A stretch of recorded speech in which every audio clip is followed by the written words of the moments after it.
Hey folks, welcome back to the Portable Gamer. Welcome back to rFactor 2. Welcome back to Zandvoort. And this is the 1117 build beta. It's available on Steam now. That's us in the beloved AMG GT3. We're so cool, we don't even have a number.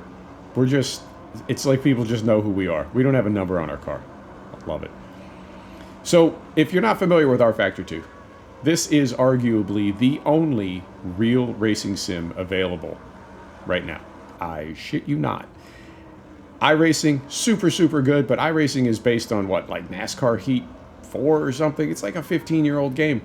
Assetto Corsa Competizione, great game, great sim, but it was built from the ground up to be a consumer product. The rumor is, as I am told, and if I'm wrong, as always, correct me, but what I'm told is that the underlying code for rFactor 2 is a professional sim, right? Teams use it, like Formula One teams use it. It's that good. And then rFactor 2, as we know it, is just a consumer overlay on top of that professional sim racing code, because we don't need some of the things that race teams need. And also, we couldn't afford it. We're not going to pay, you know what I mean, $100,000 for a license to use a race sim. So they made a consumer product as well. Good for them.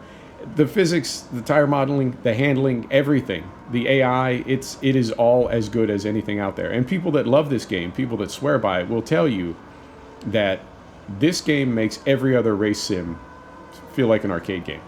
I don't necessarily disagree. It is very good. But one of the problems from the beginning has been,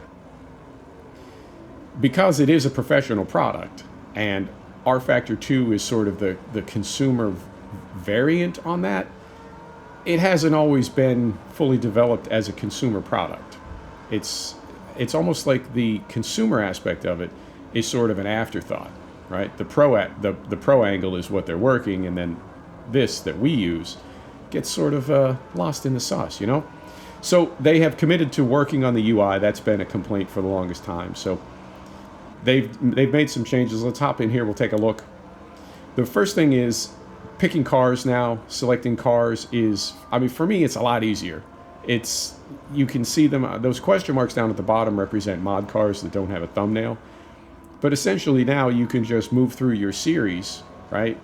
Or move to your brand, and from there, then it opens up a submenu, and that's something that we're a little bit more familiar with. And this is all, correct me if I'm wrong here, but is this new now that you can select things like headlights and position lights? Is that new? I don't recall ever seeing that before. But again, the UI, I'm reluctant to say that it was broken, but the UI was confusing enough that feature may have been there all along, and I just never even saw it.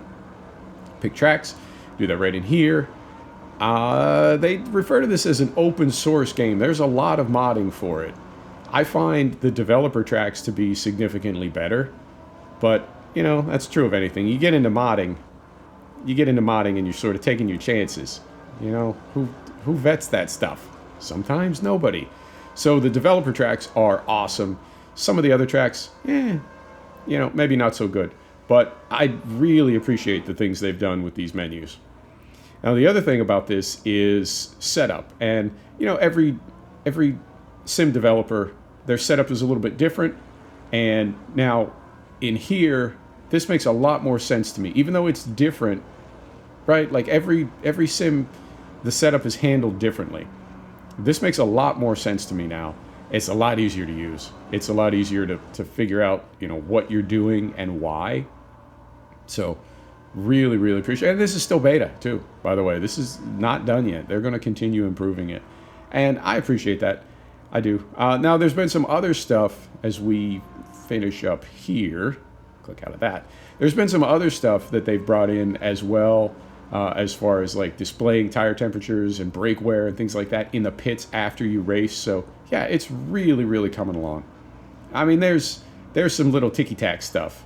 There's some stuff that deserves a little good-natured ball busting, but for the most part, you know, it's really coming along, and it is. I don't know. Here, take a look at this. Right? If you're on this screen and you want to exit the game, what would you do? What do you think you should do to get out of the game?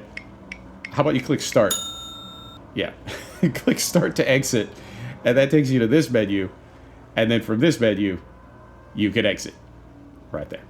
All right, little stuff like that. It's not that big a deal, but to me, it's the sort of details that make me think, like I said earlier, that they've committed all their resources to making an awesome racing sim, and maybe haven't paid enough attention to some other stuff. But you know what? That happens. That happens. It's not a big deal.